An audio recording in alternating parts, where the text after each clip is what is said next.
The Matador is Lubbock's newest Texas Tech store, offering the official Reckham Tech shirt of the Saddle Tramps. Together, the Matador and the Saddle Tramps are ready to gear you up for Texas Tech football. Buy your Reckham Tech shirt at the Matador for only $15 and feel proud that you are supporting the Saddle Tramps and Texas Tech. Start a new tradition. Stop at the corner and shop the Matador, or shop online at shopthematador.com.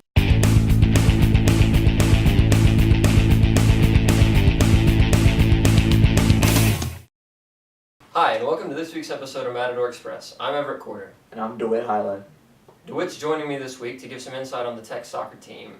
The Red Raiders have started out this season 5-0 for only the fourth time in program history. They reached their highest ranking ever in the National Soccer Coaches Association poll at number 7 this week. What are you seeing from the soccer team this year, Dawit? The difference between this season's team from last is there's no one characteristic that sets them apart from last season, where as last season they had one of the top goalkeepers in the nation and a top back line. This season, I would say it's rather even all throughout the squad. Probably the highlight of this team has been their midfield. Ali Murphy's been kicking dimes to players all over the field. And Hannah Devine, she's been something else on set pieces. Last weekend, she scored 3 goals off set pieces, all served up by Ali Murphy. It's great, yeah. The Tech soccer team will travel to Berkeley, California this weekend. For the next game, take on number 11 California Golden Bears. The volleyball team has started with an undefeated record this season with 6-0. This has been from outstanding performances the past 2 weekends. Tech sophomore Lauren Douglas started out the Red Raiders season by earning tournament MVP after her offensive performance in the tournament they competed in California. And her teammate Rachel Brummett earned the defensive all-tournament team the next weekend after notching 67 digs.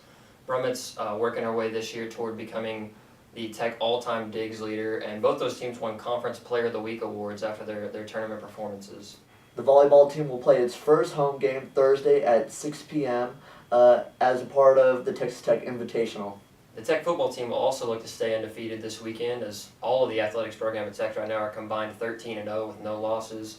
But Tech will play its former Southwest Conference opponent, Arkansas, this weekend as the Razorbacks return to Lubbock for the first time since they left the conference in 1991.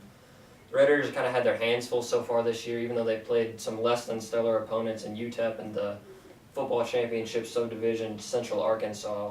What do you think the Red Raiders are going to have to do this weekend to defeat Arkansas? They will have to minimize mental mistakes because in the last 2 games they've had a lot of penalties called on them and have just been out of sorts in ways in terms of getting the offense and defense running properly. But against Arkansas, the main thing I think Tech has to do is stop the run, because Arkansas is no longer known as one of those passing the ball around every which way since Bobby Petrino left. With Brett Bielema, there's going to be a heavy run offense that they'll have to stop, and I don't know if they can do that. I predict probably 38-21 Arkansas. I hope it doesn't happen because it would be my birthday, but hey. Yeah. That's what I was thinking too. Arkansas's got that big physical offensive line that's been moving bodies around. They put up like 73 points on Nicholls State last weekend. So I think it's important for Tech to their defensive line. They're going to be rotating people out. It's really important that they get Jackson Richards and Rika Levi back. I know that they've been working out this week. They're in full pads on Tuesday in practice. So hopefully that's a good sign for the Red Raiders that they've got they're going to be able to rotate fresh bodies in there and maybe get some penetration to that Arkansas backfield. But I again want to harp on what you're saying with all the penalties they've been having. I know they cut it down in the second half. There were only 4 penalties after the first quarter in that UTEP game, but those mental mistakes, those Davis Webb celebration penalties that they got on that Justin Stockton touchdown, those are killer for the Red Raiders. They got to make up for those. I don't know if they're going to be able to do it this weekend. I'm still predicting a Tech loss, but I think it'll be a little bit closer. I think Tech will only lose by maybe a touchdown or a field goal.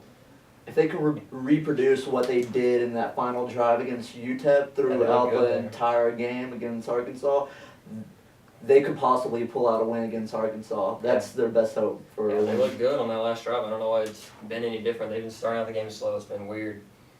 The football game will kick off this weekend at 2:30 on Saturday at Jones AT&T Stadium. And the Red Raiders won't have a home game for the next 3 weeks, so if you want to watch them play live and in person, you better make it out to that game. That wraps up this week's episode of Matador Express. Thanks for watching, and we'll see you next week.